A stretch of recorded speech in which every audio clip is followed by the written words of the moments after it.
இதாங்க உங்களோட conventional மெத்தடோட circuit diagram. So இதில் என்ன பண்ணியிருக்காங்க அப்படின்னா, இதான் உங்களோட கன்வென்ஷனல் மெத்தட். ஸோ இதில் என்ன பண்ணியிருக்காங்கன்னா, ஒரு சோலார் பேனல் யூஸ் பண்ணியிருக்காங்க. இது வந்து ஒரு கன்வெர்ட்டர்.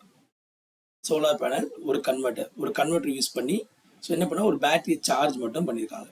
ஒரு இவி பேட்டரி எடுத்துக்கலாம், இந்த இவி பேட்டரி சார்ஜ் பண்ணியிருக்காங்க. அப்போ இதுதான் உங்களோட கன்வென்ஷனல் மெத்தட்.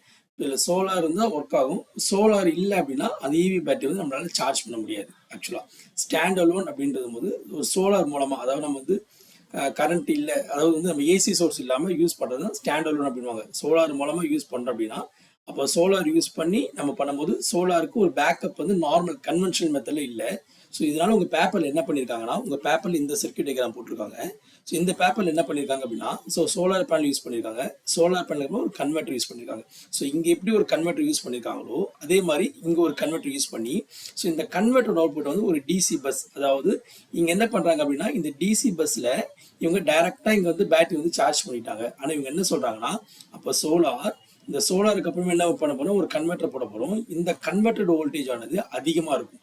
அப்போ நான் டிசி பஸ்ஸோட வோல்டேஜ் என்றைக்குமே அதிகமாக இருக்கும்.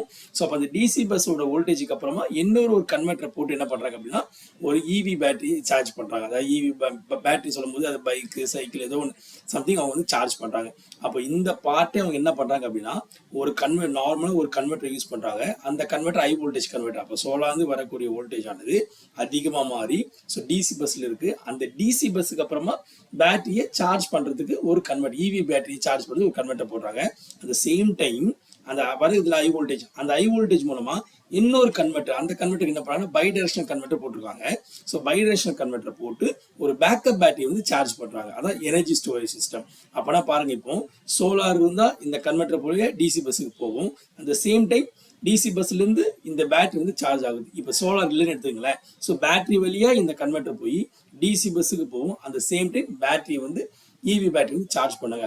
இதே மாதிரி சொல்றாங்க. இப்போ டிசி பஸ்ல ஹை வோல்டேஜ் இருக்கனால நம்ம இன்னொரு எக்ஸ்ட்ரா ஒரு கன்வெர்ட்டரை போட்டு நார்மல் டிசி லோட் கூட யூஸ் பண்ணிக்கலாம் அப்படின்னு சொல்றாங்க. அப்ப கன்வென்ஷனல் மெத்தட்ல நீங்க உங்களால நார்மல் டிசி லோட் போட முடியாது.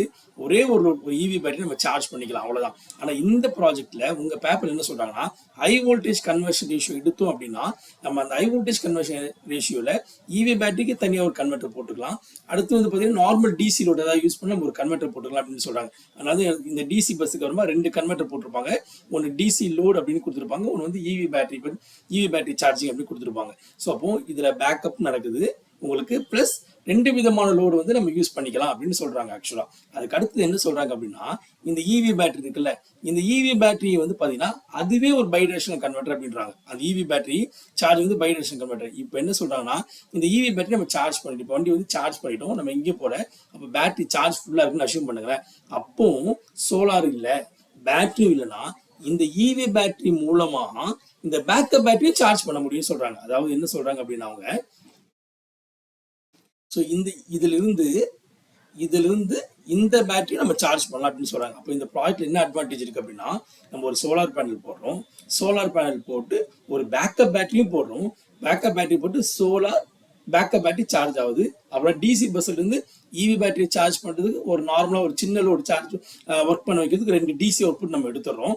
அதுக்கப்புறமா சோலாரும் இல்லை, நம்மளுக்கு இவி பேட்டரியும் இல்லை, sorry not EV battery, backup பேட்டரியும் இல்லைன்னா என்ன சொல்றாங்கன்னா, இப்போ இவி பேட்டரி சார்ஜ் பண்ணிருந்தீங்கன்னா அந்த இவி பேட்டரியில் வோல்டேஜ் இருக்கு அப்படின்னா, இவி பேட்டரி நான் வந்து வெளியே எடுத்துட்டு போல, இவி பேட்டரி வீட்டில் சும்மா தான் இருக்குது அப்படின்னா இவங்க என்ன சொல்றாங்க அப்படின்னா, அந்த டைம்ல அந்த இவி பேட்டரி என்ன சொல்றாங்கன்னா, இவி பேட்டரி வோல்டேஜ் மூலமா பேக்கப் பேட்டரி சார்ஜ் பண்ண முடியும் சொல்றாங்க.